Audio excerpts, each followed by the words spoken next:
Greetings all, welcome to The Hardest Word with me, your host, Brett DeHoot. Sorry, I have done with you. I don't need your sympathy. I'm terribly sorry. Sorry, Graham. A special edition of the program today, a conversation with Rabbi Yonason Goldson. He's a keynote speaker, among other things, a TED talker, and a rabbi who talks about issues such as ethical affluence. He's a man who wants a fairer society, and somewhat surprisingly, a man who supports Kanye West's tilt at the US presidency. More about Rabbi Goldson in the show notes. I wanted to have a chat with him because he's a man who's thought about how to be in the world, and a man who understands the significance of apologies and forgiveness, both in the Jewish faith and beyond. And there's a wonderful twist to our conversation when Rabbi Goldson talks about his own experience of being asked to apologize. A terrific conversation. Enjoy. Rabbi Yonason Goldson, thank you so much for joining us on The Hardest Word. I have had contact from a couple of Jewish friends and some Jewish listeners talking to me about the role that forgiveness and apologies play in Jewish culture. Now, you have an interesting story to tell, and we're going to get to that. But for the non-Jewish listeners out there, where does forgiveness and apologies sit within the Jewish faith? Really right at the beginning, in the sense that the Jewish high holidays, and by the way, hello, Brett, and thanks for having me on the show. Give you a little apology for not recognizing you to start with. You are more than forgiven. It should always be that easy. The Jewish high holidays begin with Rosh Hashanah, which is the start of the Jewish New Year, sets the beginning of the Hebrew calendar, and it commemorates actually the creation of the universe. It runs from Rosh Hashanah. We have 10 days of repentance, we call them, that conclude with Yom Kippur, which is the Day of Atonement. Now, Rosh Hashanah is also called the Day of Judgment. We believe that on that day we are judged for all the blessings and challenges we're going to face in the coming year based upon our behavior of the previous year.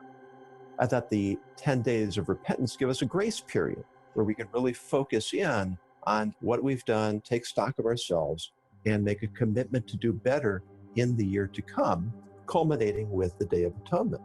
And this process of repentance, what we translate, or what we call in English repentance, the Hebrew word tshuva translates literally as return, because we're actually trying to get back to the source of who we are.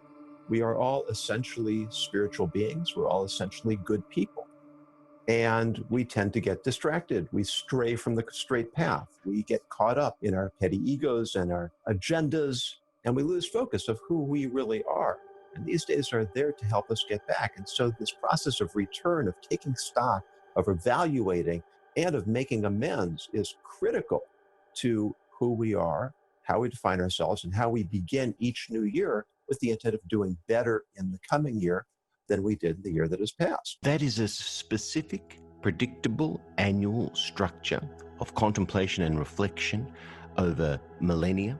How does such a period of reflection, atonement, impact a culture over the centuries and the millennia?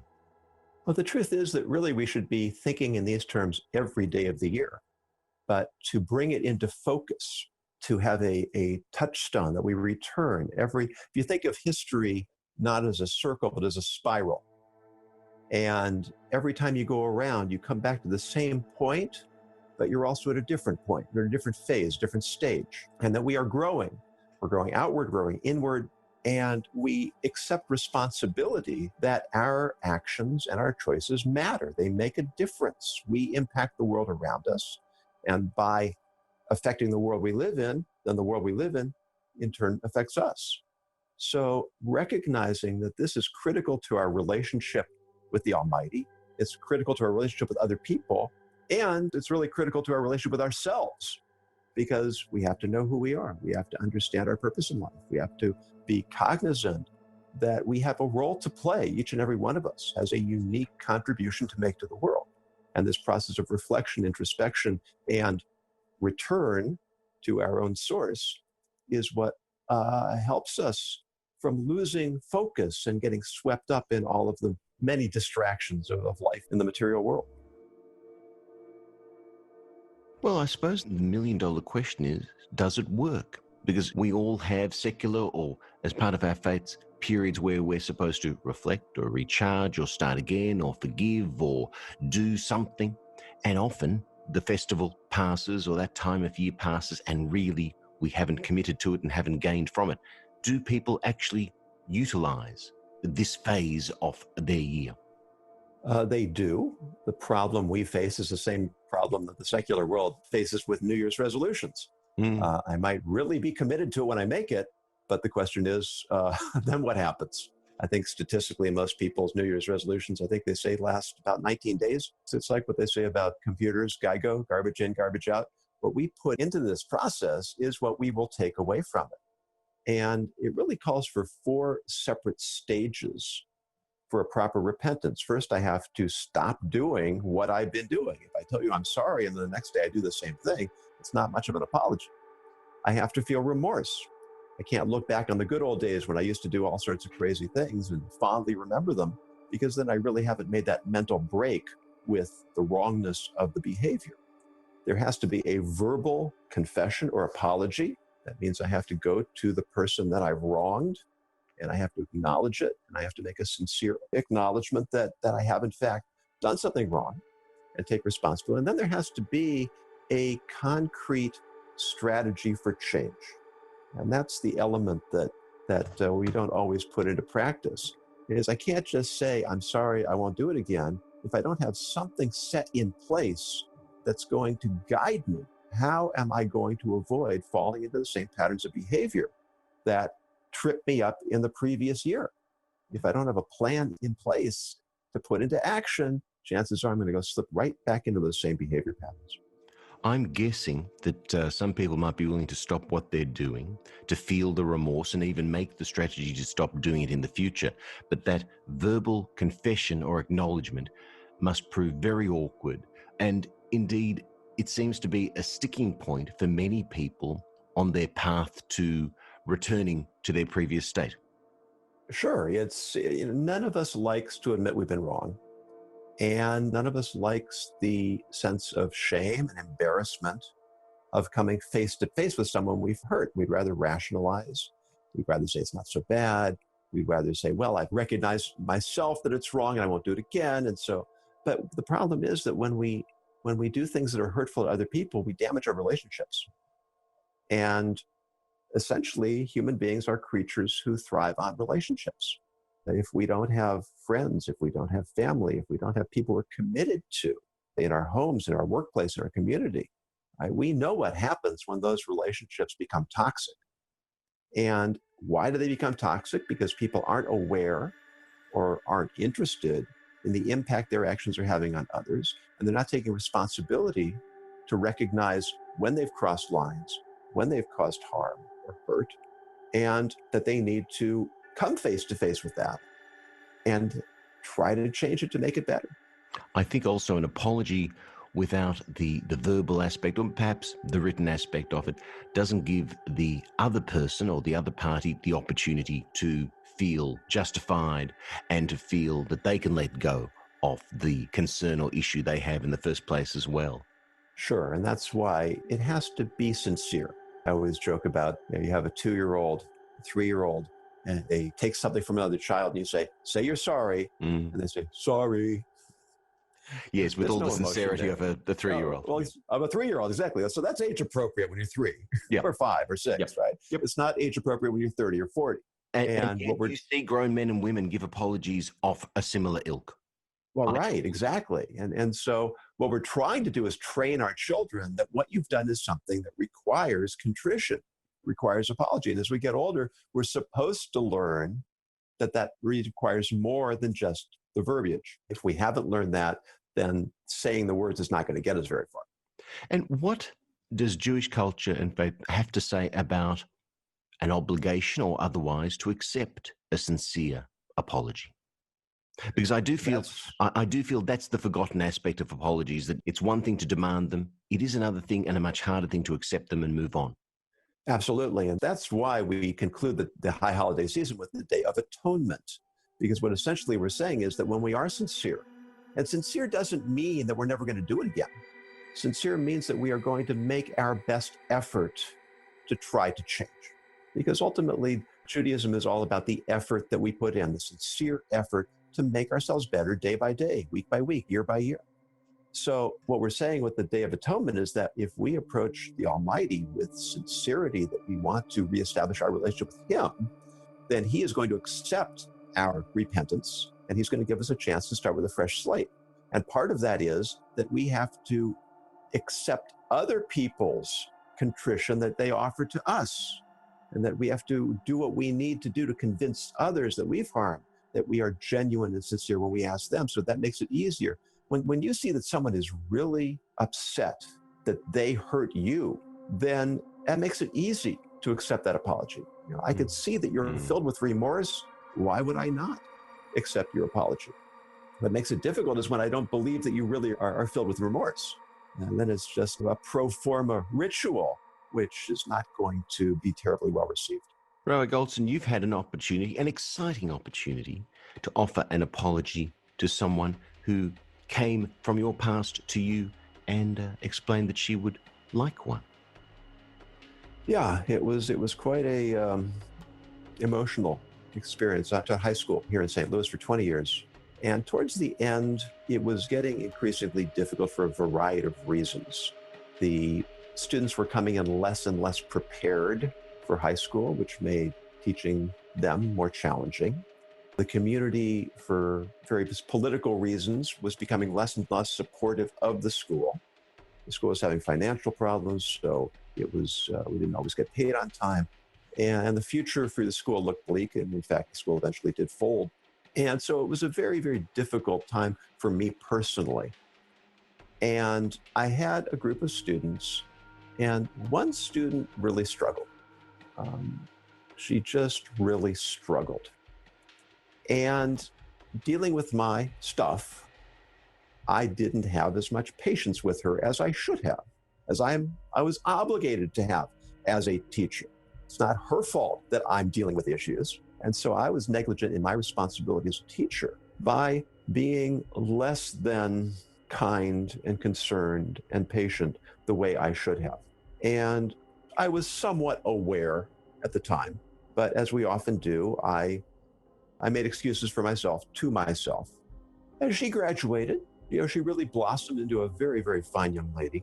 We had a cordial relationship, and I'm friendly with her parents. I'd see her in the community. And one day she came up to me and she very politely let me know that she was still bothered by the way that I had spoken to her and some of the ways that I had treated her as a teacher. It was hurtful to her. And, this is quite a thing to hear from someone less than half your age. It was really quite striking. And the first thing I said to her was that I admired her for having courage to approach me the way she did. It's tremendous emotional risk. She had no idea how I would respond. And to thank her also for giving me the opportunity for being able to acknowledge that, in fact, I had been wrong and that my excuses were not good excuses, and to express to her that I really was sorry and I really felt contrition. And then just to conclude the story, I'm not sure, several months, maybe a year went by, and this exchange was very much on my mind, because I remember when I was a student, I had teachers who weren't particularly sensitive to me.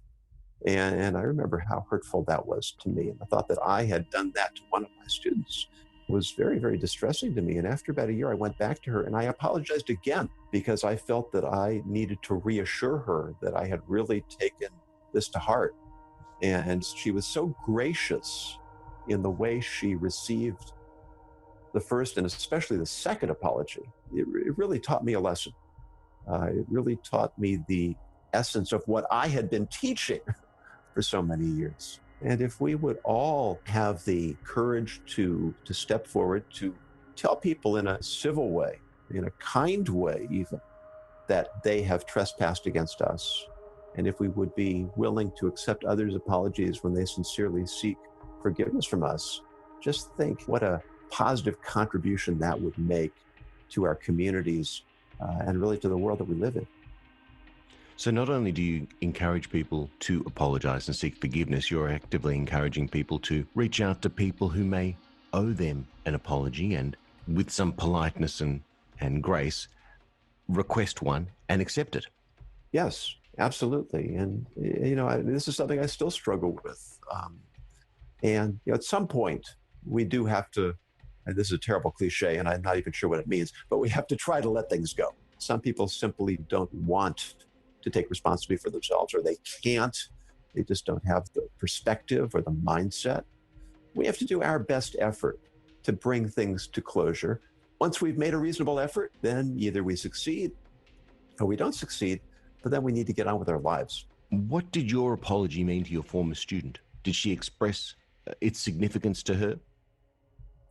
I don't know if she did in so many words, but I got a clear impression from her that this was something she really needed to express for herself, and that she really needed to hear that it was validated. In other words, she'd experienced pain, and there was still some residual pain. And the only way to eliminate that residual pain is to make the effort and ideally get acknowledgement that, yeah, this isn't something you imagined. This isn't something that you've blown out of control. This isn't something that you've inflated in your own mind. This is a real trespass that hurt you, caused you pain. And with that acknowledgement, it's much easier for us to then move forward. Of course, there are cynical and skeptical people out there, I may be one of them, that feels we're in an era where everyone feels they deserve an apology and they're very happy to demand it. And inevitably, sometimes people feeling they are owed an apology are incorrect. Something hasn't gone their way, or something hasn't been perfect or well-rounded and, ideal, but an apology is not required. What do you say about that apology culture we've got? Yeah, this is something I've thought a lot about, and I'm thinking it through, that on the one hand, so much of our society is hypersensitive, and there's perceived insults to everything, about everything. And on the other hand, so much of our society is insensitive. And the way people speak and the way they lack basic civility, it's a bizarre paradox, the world we're living in right now. And I think that it's just another symptom of the polarization that we see, political polarization, social polarization. There's no middle ground. I often joke, it's not really a joke, that the worst thing you can be in the world today is a moderate. Everybody's staked out claims. Everybody's staked out sides. I talk about this in my TED Talk, that we become obsessed with labels, and we define ourselves by us versus them. And so it's important to recognize when someone really doesn't mean any harm, when someone has been innocent, and that maybe I have become so over-focused on myself that I'm blowing things way out of proportion. I'm seeing insults and offenses and trespasses where there really are none.